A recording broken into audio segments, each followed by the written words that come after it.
What's good, yo? And Arsenal lose 1-0 away from home to Sheffield United. Number one, I've talked about this before, but this is a totally different team.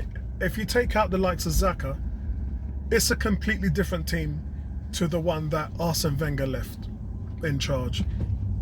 So there's no excuses about who's on the pitch or he's having to take on the reins of a team that was failing. None of that. It's a new team, new players, so that's got nothing to do with what's been going on. In terms of front office, there's a new front office in there pulling the strings, and they have got commitment from the owner himself, Josh Kroenke. So again, new director, new owner. In terms of Josh Kroenke is the man in charge. They're giving the team all the backing that they need in order to succeed. So it all comes down to one man, Unai Emery. And he's failing. He's failing at the highest level. If you take out everything he did well in last year's 22-game unbeaten streak, he is doing none of that. We don't have an identity. Our defense is awful. Still, our shape is all over the place. The pressing is so inconsistent. Sometimes you see it, sometimes it vanishes like a puff of smoke. So this is where we are, where he is unable to get any of that stuff to work. And when the players stop responding to a manager, that's when a manager is at his most vulnerable to lose his job. Ladies and gentlemen, that's where Unai Emery is right now. He's in a place of purgatory. He's in limbo because nothing is working. So let's look at the statistics. In Wenger's last 47 games compared to Emery's first 47 games, Wenger won one game more than Emery. Wenger scored 4 more goals than Emery did. Wenger also let in 4 goals less than Emery. So his offense was better, and even his defense, which Wenger was taken to town on, was run out of town because of how bad the defense was. The defense let in less goals than Unai Emery's team. And not only that, but Wenger had 17 clean sheets in those 47 games, and Unai Emery has only had 10.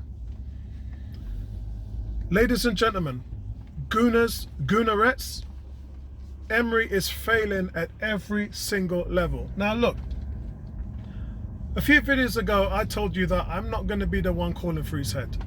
I'm not going to do that, because I believe that we owe it to Emery to fix the problem, and you can't fix the problem if you're being kicked out the door. There are fundamental issues with our identity, our tactics, our formation, the team sheets. My God, he keeps on picking those players who are just failing him and have failed the team for years. Why are you picking those players? But hear the joke, you know, he's come out twice and said Kieran Tierney is fit. If he's fit, then why weren't he on the field playing? I understand Bellerin, that's an ACL, that's a tough one to come back from, and you need to take your time. But Tierney fit, him fit. So I don't understand why he wasn't playing with the team needed width. Pepe did really well down the right, and we had nothing down the left. Tierney would have given us that width and penetration down the left. But here we are, guys, in the mix of things. It just isn't working. And I understand through the grapevine there's rumors that he has a meeting with the bosses tomorrow morning, and whatever will be will be. But for me, I just think that the owners, the front office, is going to say to him, look, you know where we stand, we've done everything we can to help you, and if you don't get us into the top 4, then you're out the door. It's just going to be that kind of meeting. And those are the meetings that some guys don't come back from. Some managers say, all right, I'm done. Team's not responding to me. This is the best I can do. I quit. Or they just keep on beating a dead horse. Now, we haven't been playing well for a while, and I've said that in my previous videos. But you were in 3rd place and you had a chance to take that 3rd spot and keep up the pressure on the teams behind you. Don't the players know that? And then they go away and then lay an egg. and the chances created is just a joke. I actually like the fact that we didn't have that much shots on targets. You remember we were averaging something like 33 shots. And then against Bournemouth, that was fixed. And last night, I believe it was only 8 or 9 shots that Sheffield had. So from that perspective, yes, we're not putting the goalkeeper under as much pressure before as we was. We've kind of tightened that up a little bit, but that might say something about Sheffield United and Bournemouth, about how inept they are at going up front and attacking. That might have something to do with it. It might come back where we play Palace and all of a sudden they get 20, 30 shots on us. I mean, nobody knows. But the one thing that I saw from the Bournemouth game was I saw some tactics and I saw some organisation and I saw game preparation. And then what do? We go away to Sheffield United and that all goes out the window. I don't see any of that. And it's unfortunate that this team just isn't getting it done. And you're at fault for Ozil. Look, with all Wenger's faults, he knew how to attack and he played his best team. He put his best foot forward. He had Ozil on there because he knew that Ozil would create something. Even if it was just that one chance in the game where Ozil was able to unlock a defense and make something happen. But look, here we are with Unai Emery, who dropped Ozil last season. We created 16.9 chances a game under Wenger. And last season, Unai Emery had 12.6. Well, this season it's 11.7. So it's dropping, it's falling even further than it was. And all this time, Mesut Ozil is still not even on the bench, not even an option. It beggars belief. I can't even begin to explain how this thing works. And unfortunately, if you make decisions like that, you're going to pay for it. And bro, you're paying hard right now.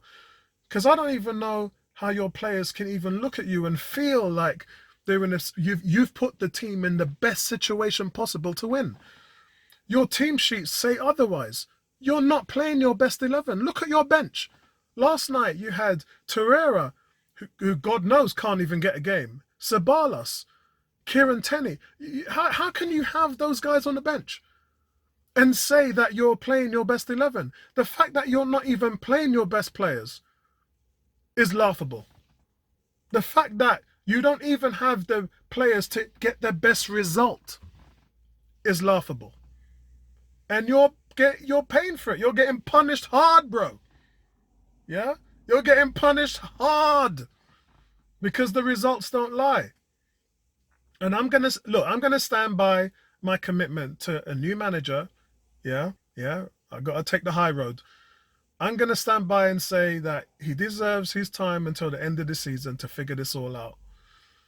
And only then can we judge him and say, right, this is where you are. 2 seasons, no top 4, no trophies, an ailing squad, with our numbers going backward in comparison to Wenger's last tenure. And that's it, Mr. Emery.